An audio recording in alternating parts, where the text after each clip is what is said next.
Labukas visiems. Dar nusprendžiau nufilmuoti video, kaip persodinsiu krasolą arba pinigų medį. Čia truputį kitoks negu visi siaurais lapeliais ir iš tikrųjų aš nežinau jo tikro pavadinimo. Tai jau ką žinot, tai labai faina būtų, kad parašytumėt. Krasola ar pinigų medis jis yra sukulentas, mėgsta daug saulės.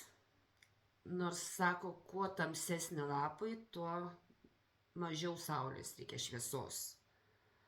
Bet su mano patirtim, tai jeigu tik tai mažiau saulės gaudavo pinigų medeliai mano, ką aš turėjau, tai jie pradėdavo mest man lapelius, įsitempdavo šakelės ir būdavo nebegražus ir tekdavo, netgi yra išnykę ne vienas. Taip kad šviesos ir dar kartą šviesos jam reikia. Šitas mano medelis jau labai reikalauja persodinimo. Sukulentai mėgsta purę žemę, kad neužsilaikytų vanduo, nemėgsta drėgmės, taip kad ir šis nemėgsta drėgmės.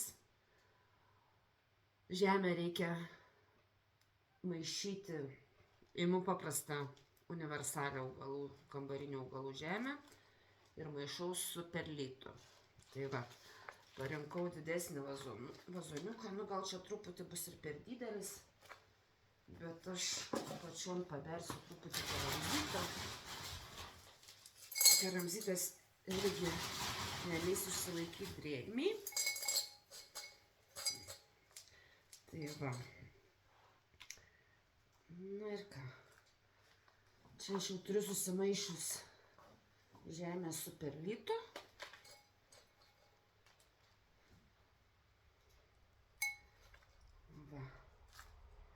Gal truputį per didelis vazonėlis, bet ir jeigu mes per didelį vazoniuką imsim, tai ji trumpam nustos augt, nes reikės pirmiausia šaknų sistemą įsitvirtinti vazonę. Taip kad nepersistengim su didesniu vazonu. Va, parodžiau, koks tas vazonas. Šį kartą jis man didesnis, bet neradau mažesnio. Taip kad tiek to. Tikėkime, kad tik greit įsitvirtins ir pradės man augti. Tai va. Paliekam truputį viršui žemės. Ta vietos, kad būtų kur vandenį įpilt, kad nebėgtų per kraštus.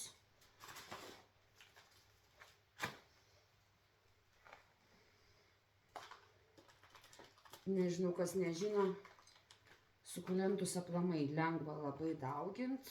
Kiekvienas lapukas, kuris nukrenta, galit įkišti žemę ir išleis šaknytės. Tik tai nulaužus iš karto, jeigu įkišite žemę, tai nelaistykit, kad ir savaitę nelaistykit, nes tada pradės pūt. Arba palaikykit nukritusi nulaužtą lapelę ar šakelę. Na, galima net ir parą palaikyti, kad apdžiūtų tą vietą, kur nulaužta yra. O šiaip tai jie labai gerai dauginasi iš mažiausio lapuko.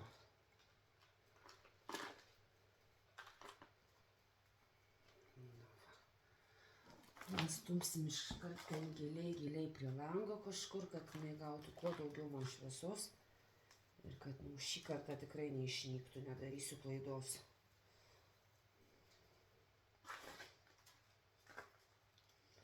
Tai va, toks trumpas video.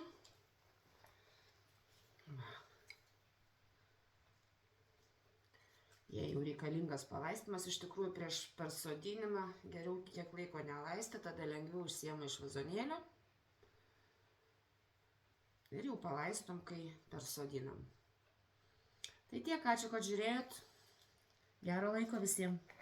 Iki.